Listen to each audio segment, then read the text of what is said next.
Thank you, you invisible souls of swim. We have been reading this beautiful book called On Grief and Reason Essays by Joseph Brodsky, a great poet. I very much like his essays. And we're reading one chapter called Spoils of War. And let us read another portion.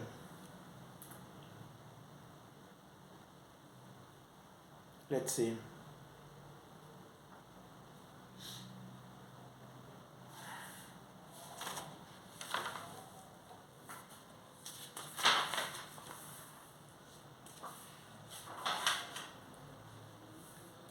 In this chapter called Spoils of War, part number 4. But the greatest spoils of war were, of course, films.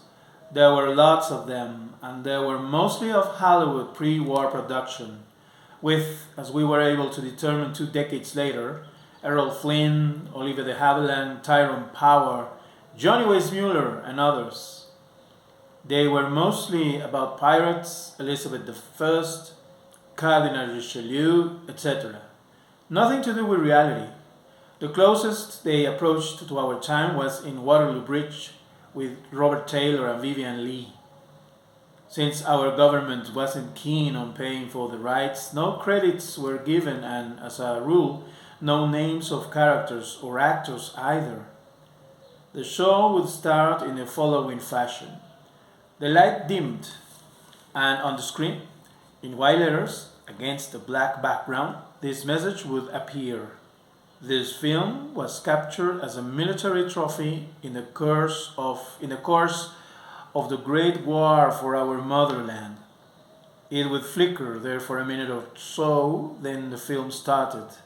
A hand with a candle in it lit up a piece of parchment with the Royal Pirates Captain Blood or Robin Hood in Cyrillic on it.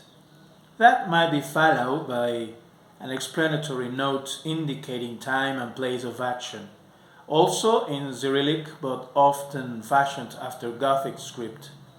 Surely this was theft, but we in the audience couldn't care less.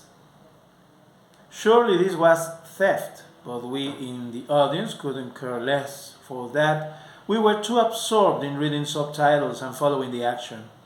Perhaps just as well, the absence of who was who on the screen imparted to these films the anonymity of folklore and the air of universality.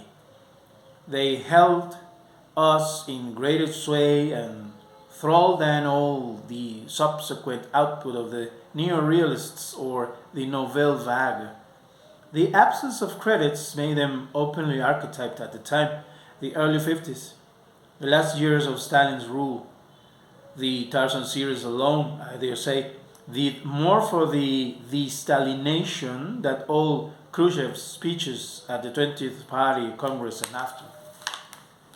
One should take into account our latitudes, our button-up, rigid, inhibited, winter-minded standards of public and private conduct, in order to appreciate the impact of a long-haired naked loner pursuing a blonde through the thick of a tropical rainforest with his chimpanzee version of Sancho Panza and lianas as means of transportation. Add to that view of New York, the last bit of the series that was played in Russia, with Tarzan jumping off the Brooklyn Bridge, and almost an entire generation opting out will become understandable.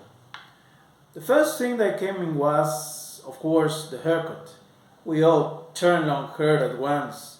That was immediately followed by stovepipe trousers. Ah, what pains, what subterfuge, what effort it cost to convince our mothers, sisters, aunts to convert our invariably black ballooning post-war pants into straight-leg precursors of yet unknown Levi's. But we were adamant. And so were our detractors, teachers, police, relatives, neighbors, who kick us out of school, arrest us on the street, ridicule us, call us names. That's why a man who grew up in the 50s and the 60s despairs today trying to buy a pair of pants. All this ridiculous, fabric wasting, baggy stuff. Joseph Brodsky, Spoils of War.